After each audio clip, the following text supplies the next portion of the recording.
Hey guys, I'm back for another video. This is episode 4 and it is titled White Horse. I'll get to that in a second, but you guys, I did take a week off because it was spring break and because this next video I've been very anxious about, and not in a good way. Like, I want to make sure that um, I'm telling the story in a way where I'm not like slandering anybody's character or saying the wrong thing, because it's never my intention to shed a bad light on anybody or um, to, I don't know, what do they do in politics where they just make everybody else look bad? Like, it's not my intention to ever do that. So this one is going to be very hard. And I'm going to take a few videos to do it. I'm not going to throw the whole high school story out there because there's a lot to take in. But just some ground rules for what you guys can expect these next ones. Um, Again, like, I really do not intend to shed a bad light on anybody.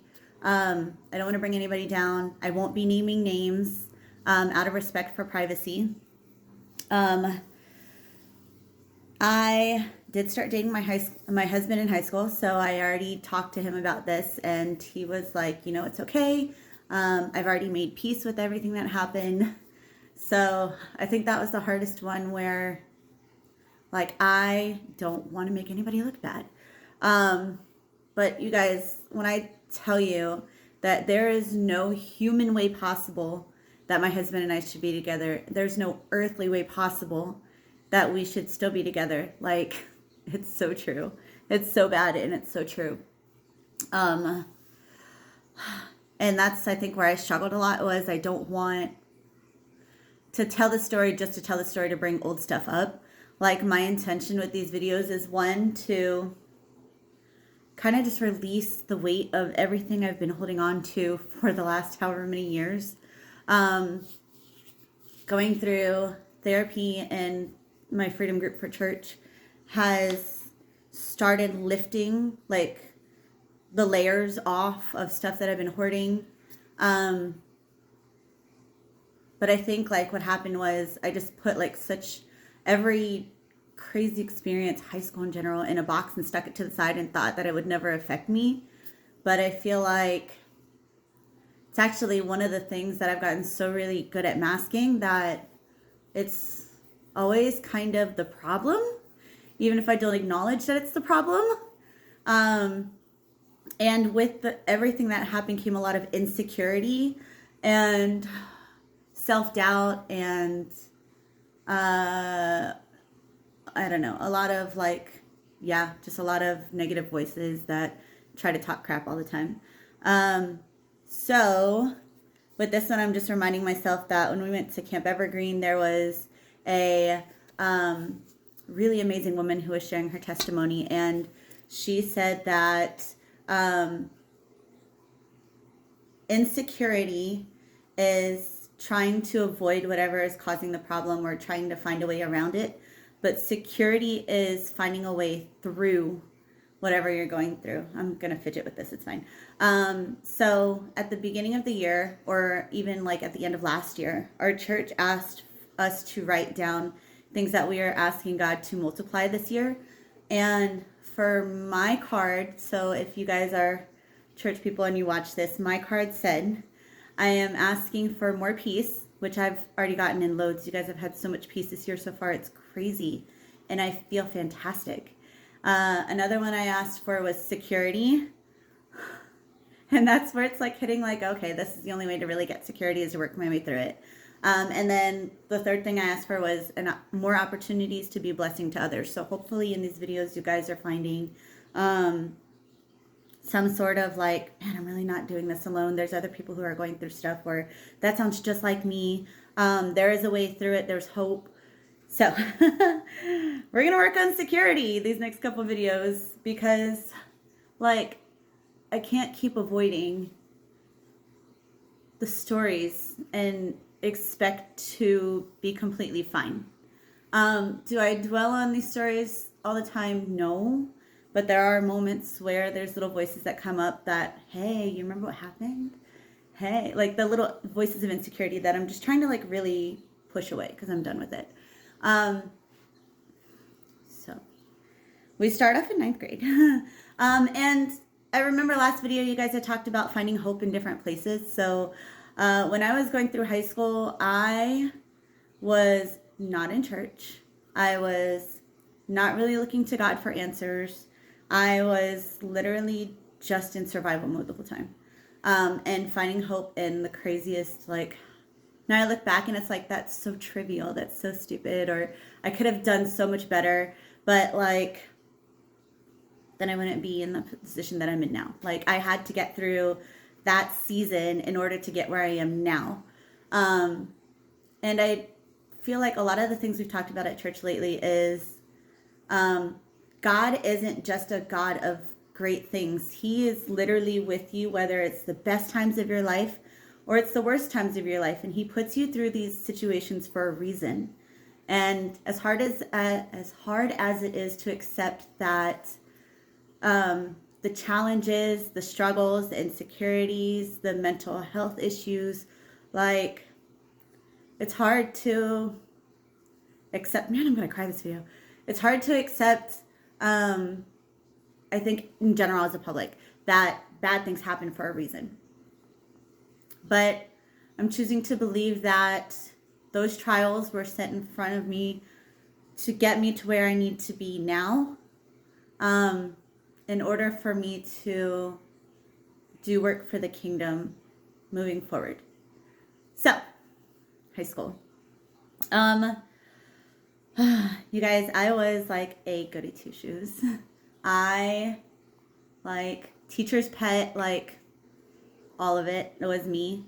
Oh, I wish I would have grabbed my yearbook to show you guys a photo. It's so bad. I wasn't like super girly, didn't really do makeup. I wasn't really a tomboy. I didn't really have a category that I fit into. I fit everywhere. And like by the time I hit high school, I was coasting. Like, I was just trying to get in through high school as fast as I can so I can move on and have a future and do my own thing without being under the rule of my stepdad and my crazy household. So finding hope in other things. For me at the time, going through puberty and all the hormones was like boys, because everybody had a boyfriend. So the first guy I went out with for like a couple weeks in ninth grade, and that was very weird. Like, it was very weird. The second guy I went out with, fairy tale. Like, you guys, I was searching for that fairy tale. It was Disney movies. I blame Disney movies, but I love Disney movies, the Disney princess movies. So it was almost like a fairy tale. We went out for a month. But you know what? When you're in ninth grade, you don't really know anything. You're still a baby. And, like, trying to deal with all of that, like, is such a typical, like, high school dating experience, right? That was my high school dating experience. And that was just ninth grade. So the end of ninth grade, my husband and I were best friends. Like, I had this small friend group. And we had actually met, get this is where it trips me up. My husband and I were in the same JROTC class in ninth grade. And we had the same friend circles. We just didn't know each other. That still blows my mind. So ninth grade, like, obviously, he had a crush on me. He used to trip me up on the back of my sneakers and do all the dumb stuff that boys do when they like a girl. And, like, I don't know. That was it. We were best friends. So I can't remember if it was that summer I saw him. I don't think so. Like, he lived at his uncle's house in my neighborhood, like a couple streets over. And I think I was riding my bike with my youngest sister while walking our dog, and we saw him. I think that's what it was. But, like, still, he was my best friend. So when we started school, 10th grade year, still my best friend. And then I always give him doo-doo for this. He always brings this one back on me. It was, I can't even brain. It was like that last week of August.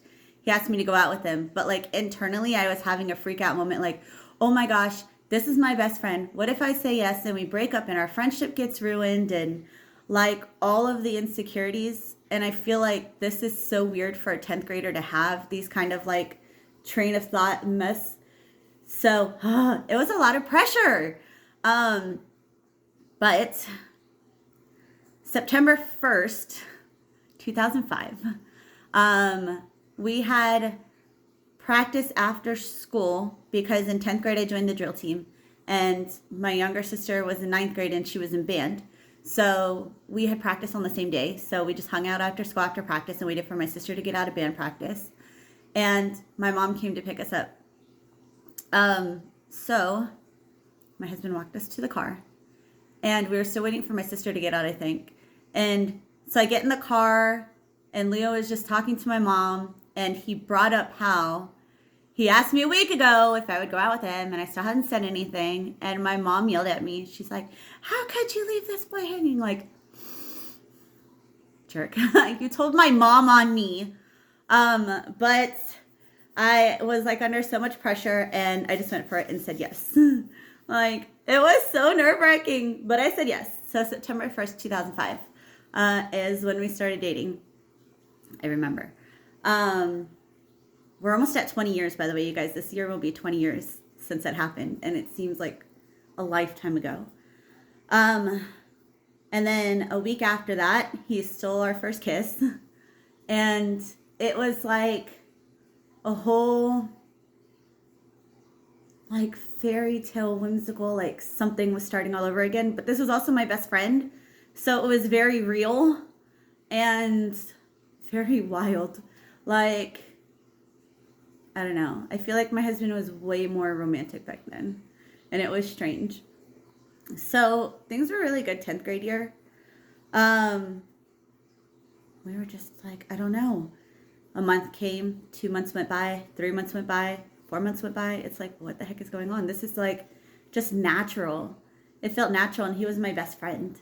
And I think that's where we've never faltered, is that almost through everything, he has been my best friend. And it's been wild because I feel like I can talk to them about anything. And I think that's what, even almost 20 years later, makes this whole thing work. But yeah, so I was 15 when I started going out with Leo.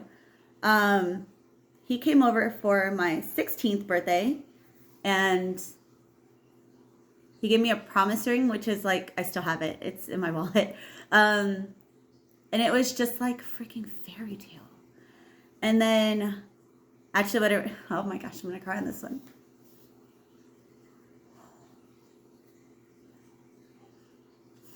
Oh my goodness. Okay, so I have a youngest sister. I'm sorry about this one. I don't want to have this be the way you find out about this. When we were done with the my 16th birthday, and Leo had gone home, we were getting ready for bed that night, and her dad was like, thought he was funny or something, and he was making a joke, but and I know it was a joke and I know it was stupid, but like the way I saw myself afterwards was kind of a mindfuck. Sorry. It was, you feel very uncertain after that. So he made a joke and he pushed me on my bed and made a joke about how I was legal now. Luckily, nothing happened. But when you're freshly 16 and you're still a kid, you start throwing walls up and you feel guarded and like, I think I went into like protection mode and like guard yourself mode. Like, don't touch me, don't. Like it's hard. It is hard to get comfortable with people touching you after that. And like I said, there was nothing happened. It was just a joke. He pushed me on my bed and made a joke about how I was legal now. And like, that's as far as it went. But I think that threw up a huge guard for me to protect myself. from those kinds of things. So for me, I was not in a rush to get intimate with anybody. I was not in a rush to do anything. Because I had that, and thank God, because my school was like, there was something about my school. It was, how many people can you go out with? How many people can you be intimate with? Like, it was not a holy place at all. So that changed the way I thought about a lot of things, as far as that goes. And it may also be because I was a really goody two-shoes, but yeah. So I'm trying to remember. I think 10th grade year was pretty okay. It was okay. Just getting through another year of school. Trying to remember what classes I had. Loved chemistry, you guys. I had chemistry that year. Phenomenal. Loved chemistry. JRTC was cool. Drill team was cool. Everything was pretty chill. 11th grade was not that cool. I think that's when things started going crazy, and because when you're young and in a relationship, you tend to grow and mature at different rates, especially because you're going through puberty and hormonal changes, and just like, I know how it is. I have a teenage daughter. My oldest daughter's sophomore this year, and we joke with her all the time because my husband and I started dating sophomore year. Granted, Anna's younger because she's an August baby, so she's only 15. We're like, no, wait.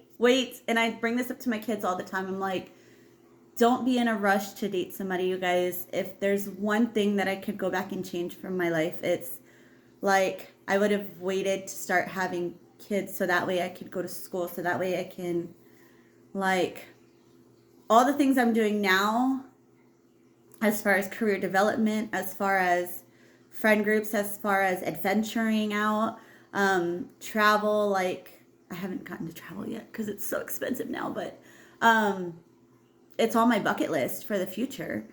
Like, all of those things I wish I could have done before I had kids. So I'm like, I love you guys so much, and I would not change a step, like, or anything that I've done with you guys. But if there's something that I wish I could have done, it's this. So they're like, yeah, I'm not in a rush to get into a relationship, and everybody around them is in a relationship. They're not in a rush to do anything. They just want to get through school. Like, and I'm good with that. Like, it's all the things you did that you don't want your kids to do. But yeah, that was wild. So 11th grade year. This is where things start getting really hazy. When I was 16, I got my first job. I worked at Jason's Deli in Altamont Springs, which is fun. I worked there for almost 5 years, you guys, and it makes me, like, I miss it. But I won't go back because it's too different now. And sometimes Leo would come and sit and watch me work, which was dumb. So he eventually got hired on to work with me. Like, I think at one point we had so many of our drill team people like working at this Jason's Deli. It was so funny. It was hilarious to me, which is really cool. And then I can't remember what happened 11th grade year. I can't remember. So that one may be the next video because I really don't remember. 11th and 12th grade years were such a blur. Things happened that I'll address next time. Because it's very, like, this is something that, one, I really do have to remember, and two, talking about it is probably going to help those memories come up. Because a lot of stuff happened. And these are the things that, like, are probably the reason that Leo and I shouldn't be together. Like, there's no way possible, you guys, that my husband and I should have been together past high school. There's no way possible that we should have 3 kids and have been married 16 years and together almost 20 years. Like, there's no freaking way. There's no way. But I guess God has a plan, and everything is great now. And this is where I'm so confused, and I see how God works. Because, like, when you think about it humanly, how is this even possible? But here we are with 3 great kids and a great house and a great relationship, and he's still my best friend. But yeah, you guys, I'm going to have to go pray and remember how 11th and 12th grade year went because it was crazy. It's a story. But again, guys, this is not for entertainment. This is for surrender. That's a big one right now. Like, we keep talking about surrendering and just letting God have control of all the crazy, hurtful, wild times that weigh you down. And I hope that through all of these stories, somebody will have the courage to tell their own story. So, I hope you guys have a great week. I will be back next Tuesday with another video. So I will see you then. Bye, guys.